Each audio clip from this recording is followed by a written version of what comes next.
نو دا ګونټې مونږ ورته څوک ورته ګوډې وایي څوک ورته ګونټې وایي دا خپه دردونه کوي دا ګوډې دردونه کوي نو دغه مریضانو دپاره به مونږ خالص خپل کیپسول فری د الله په نوم باندې ورکوو او دویم نمبر پراسټیټ چې هغې سره وزن کمیږي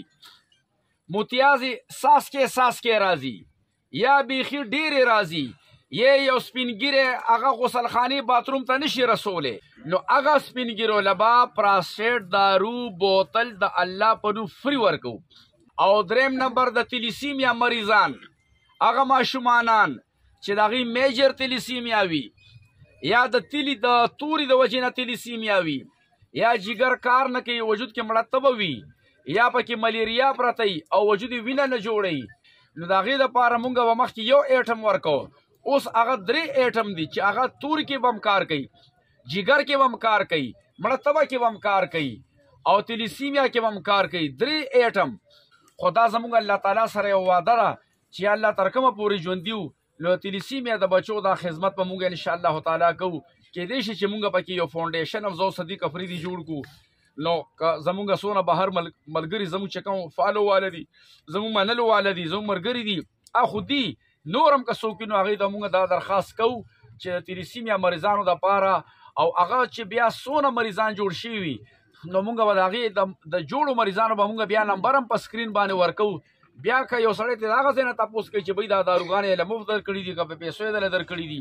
او مریض دې جوړ شو که جوړ نه شو نو انشاءالله تعالی دا یو کار به چلو انشاءالله امید لرم ستاسو موږ سره اتفاق وي ولا يزيد الظالمين الا خسارا بالحق نزلناه بالحق نزل الله ولله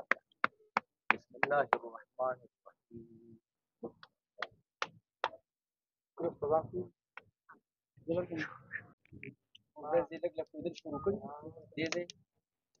دا کله راځي دم سره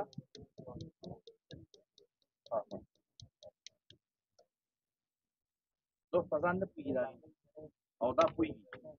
او دا نه پوهېږي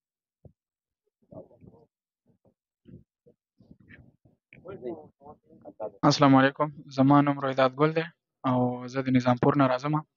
د روژې نه مخکې زه مولانا صاحب ته ډېر ځله راغلی یم د 4 ځله دم شوی دا 5م دی او دې 4 ځله زه په امبولانس کې راغلی یم او الحمدلله د الله فضل و کرم دی اوس زه ډېر ښه یم د هغې نه ډېر ښه یم په خپلو خپو ګرځم مسله مې زما کینسر و جي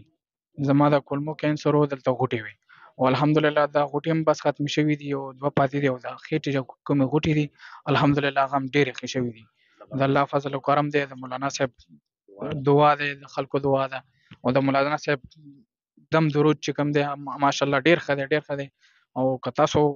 څوک هم راتلل غواړئ د کینسر مریض د هر څنګه مریض نو مولانا صاحب ته دم دعا ته راتللی شي زما تقریبا وشولې تقریبا 6 میاشتې وشولې زه اول بحرین کې وم بهر وم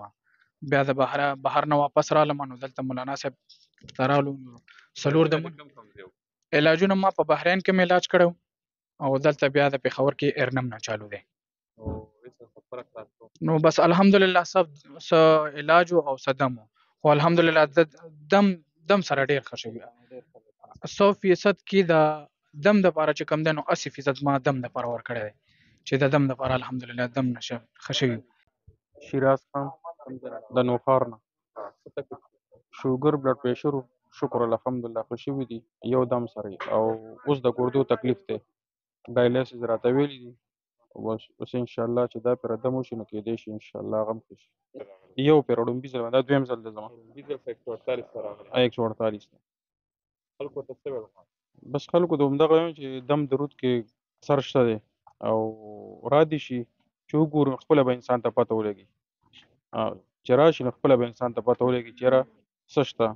زه تقریبا 8 کاله ډاکټرانو باندې وګرځېدم خو عارضي فایده وه او شکر الحمدلله یو سړی زما شوګر کنټرول شو بلډ پریشر کنټرول دی اوس صرف د ګردو مسله ده ساجد نوم دی زما محمد رشید نوم دی زه اسوات نه راغلی دا د رسولې په دې سر کې رسولې وه مخکې موږ سره ریکارډ و هغه 8 CM اوس موږ پرون نه بله دا دغه وکړو زموږ 6م دم دی اوس 3 ته راغلی ده دا ریکارډ باندې شته دی اوس ډاکټرانو صرف دې دغه دی دې ته د اوبو دا لار بنده ده دغه شي انشاءالله ټیک شوی دی هغوی اپریشن مو ورته کوو موږ ورته نه کوو موږ د قدم باندې موږ یقین دی انشاءالله بس خلکو ته دا ویل غواړم چې داسې دغه یې مریض وي نو انشاءالله دې دم سره الله پاک ورته ډېره شفا ورکوي ده باندې زموږ ډېرې پیسې په ډاکټرانو لګېدلي دي او بس ده زموږ پیسې هم دونه نه لګي او مریض هم دا انشاءالله ښه شو هغوی چې اپریشن به یې کوو خو ناکامه دا موږ نشو کولی ده ته معذوري راځي موږ ورته نه موږ اپریشن نه کوو بس دا مو شروع کړی دی دې سره الله پاک ښه کړی دی